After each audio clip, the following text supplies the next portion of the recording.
একটি চশমার গল্প। আজকের গল্পটি একটি সত্য ঘটনা অবলম্বনে।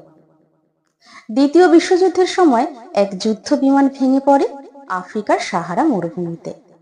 পাইলট প্রাণে বেঁচে যায়, কিন্তু চারপাশে শুধু ধুধু বালু আর আগুন ঝরানো রোদ।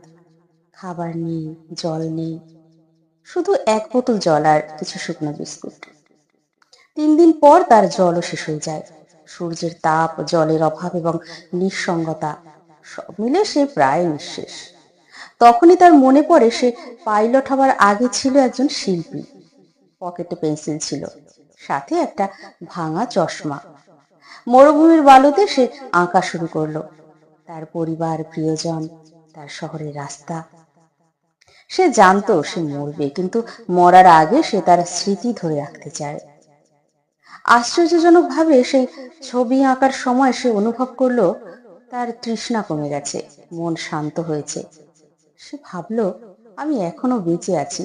যতক্ষণ আমি স্বপ্ন দেখতে পারি ততক্ষণ আমি হারিনি। অষ্টম দিনে এক ফরাসি উদ্ধারকারী দল তাকে খুঁজে পায়।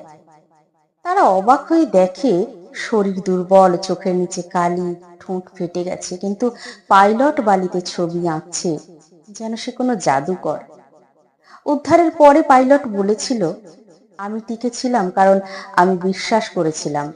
আমার হাতের ভাঙা চশমা আর একটা পেন্সিল আমাকে মরুভূমিতেও বাঁচিয়ে রেখেছিল।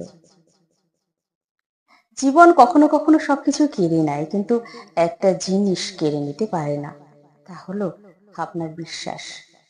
আপনি যদি বিশ্বাস করেন যে আপনি পারবেন, তাহলে পুরো বিশ্ব একসময় আপনার পক্ষে ঝুঁকে পড়ে।